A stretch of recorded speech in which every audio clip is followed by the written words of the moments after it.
Puji Tuhan adik sekalian, saya percaya adik semuanya di TPI baik-baik saja dan sehat. Dan hari ini kita mau berdoa dan sama-sama belajar firman Tuhan ya, puji Tuhan. Dan kita mau baca di Lukas 15 ayat 11 ya. Yesus berkata lagi, ada seorang mempunyai 2 anak laki-laki. Kata yang bungsu kepada ayahnya, "Bapak, berikanlah kepadaku bagian harta milik kita yang menjadi hakku." Lalu ayahnya membagi-bagikan harta kekayaan itu di antara mereka. Beberapa hari kemudian, anak bungsu itu menjual seluruh bagiannya itu lalu pergi ke negeri yang jauh. Di sana ia memboroskan harta miliknya itu dengan hidup berfoya-foya. Lalu apa yang terjadi? Setelah dihabiskannya semuanya itu, timbullah bencana kelaparan di dalam negeri itu dan ia pun mulai melalat. Ya, lalu ia pergi dan bekerja pada seorang majikan di negeri itu. Orang itu menyuruhnya ke ladang untuk menjaga babinya. Lalu ia ingin mengisi pelutnya dengan ampas yang menjadi makanan babi itu, tetapi tidak seorang pun yang memberikannya kepadanya. Lalu ia menyadari keadaannya, katanya, "Betapa banyaknya orang upahan Bapakku yang berlimpah-limpah makanannya, tetapi aku di sini mati kelaparan." Ya, udah itu aku akan bangkit dan pergi kepada Bapakku dan berkata kepadanya, "Bapak, aku telah berdosa terhadap sorga dan terhadap Bapak. Aku tidak layak lagi disebutkan anak Bapak. Jadikanlah aku sebagai salah seorang upahan Bapak." Nah, adik-adik sekalian, cerita ini kemungkinan adik-adik sudah sering dengar. Tapi hari ini saya mau sampaikan yang lebih luar biasa, yaitu anak sulung ini sebenarnya adalah anak yang sungguh disayangin, dimanjai oleh bapaknya. Dan dia meminta harta dia, hak dia. Sebenarnya bapaknya masih hidup. Boleh saja bapaknya tidak kasih kepada dia. Tetapi bapaknya sayang kepada dia dan dia memberikan haknya semuanya kepada anak bungsu ini. Tetapi anak bungsu ini tidak ngerti hati isi seorang bapak dan dia berfoya-foya, pakai uang sesuka-suka dia dan semuanya habis dan dia jadi miskin. Nah, ada satu pepatah mengatakan, kalau kita kaya, kita tinggal di kampung pun banyak teman yang akan datang atau saudara. Tapi kalau kita miskin, kita tinggal di tengah kota pun tidak ada orang yang mau mengunjungi kita. Nah, inilah terjadi dalam kehidupan anak bungsu ini. Sesudah dia tidak ada uang lagi, apa yang terjadi? Dia susah, dia lalat. Nah, Alkitab mengatakan dia mulai melalat. Apa yang terjadi? Dia pergi mencari kerja. Nah, anak orang kaya ini bisa kerja apa? Biasa punya pembantu di rumah, punya supir, dan dia tidak bisa kerja. Dan karena itu, dia tidak dapat makanan. Nah, inilah kuncinya yang indahnya. Ia menyadarkan keadaannya. Dengan kata lain, ia tahu ia telah salah. Dia tahu dia telah berbuat banyak dosa. Dan dia ambil komitmen untuk mau ketemu dengan ayahnya dan minta maaf. Dan of course dia mengatakan apa? Ya, dia bilang, "Aku akan bangkit dan pergi kepada bapakku dan berkata kepadanya, Bapak, aku telah berdosa terhadap surga."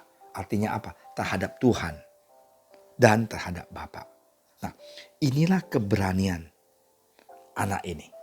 Dia berani ngaku di hadapan ayahnya kesalahan dia.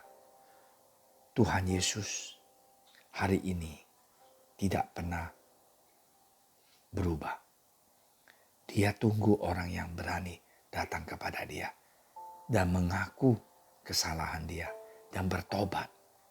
Nah, kalau kita bertobat, ya, mengaku kesalahan kita di hadapan dia, ya, aku tidak layak disebut anak Bapak. Jadikanlah aku sebagai salah seorang upahan Bapak.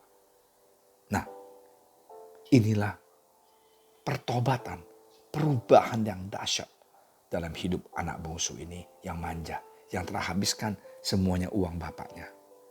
Dan apa yang terjadi? Bapaknya begitu luar biasa.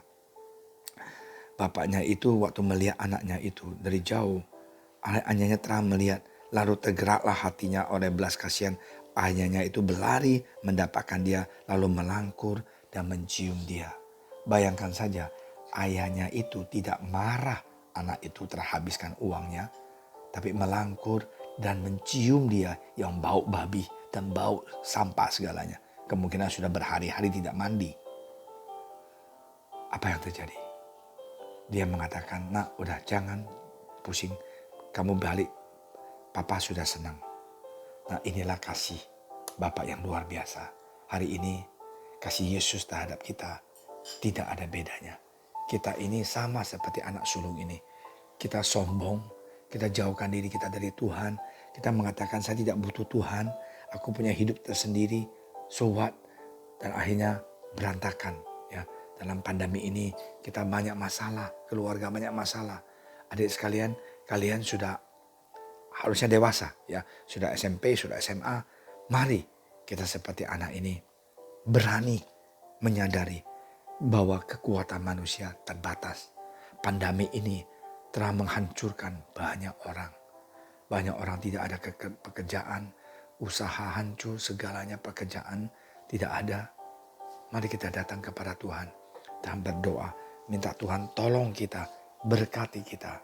Seperti anak ini, anak bungsu ini yang datang kepada Bapak dan minta maaf. Dan bapaknya peluk dia dan cium dia. Hari ini Yesus mau melangkur kamu dan saya, memeluk kita dan mencium kita. Dan katakan, hai anakku, kembalilah. Saya akan bantu kamu, saya akan berkati kamu, saya akan mengasihi kamu. God bless you. Hari ini ingat, the love of Jesus never change. Kasih sayang Tuhan Yesus tidak pernah berubah. Dia adalah Bapa yang baik, Bapa yang mempunyai belas kasihan, Bapa kita yang tidak pernah meninggalkan kita. Ya, mari kita berdoa. Terima kasih Tuhan Yesus atas hari ini bahwa kami telah lihat Tuhan, bahwa hati Engkau begitu luar biasa. Tuhan, Engkau begitu mencintai anak-anak Engkau yang mau menyadarkan diri dan bertobat dan terima Engkau menjadi juru selamat. Tuhan, bantulah kami supaya kami bisa lebih dekat dengan Engkau, cinta Engkau, dan serahkan hidup kami pada Engkau. Terima kasih Tuhan, berkatilah sekolah TPI, guru-guru kami, ya prinsipal kami, dan ya ketua yayasan. Dan juga kami juga ingat berdoa papa mama kami yang kami cintai. Tuhan, berkatilah kesehatan mereka dan keluarga kami juga. Terima kasih Tuhan, dalam nama Engkau Tuhan Yesus kami telah berdoa. Amin.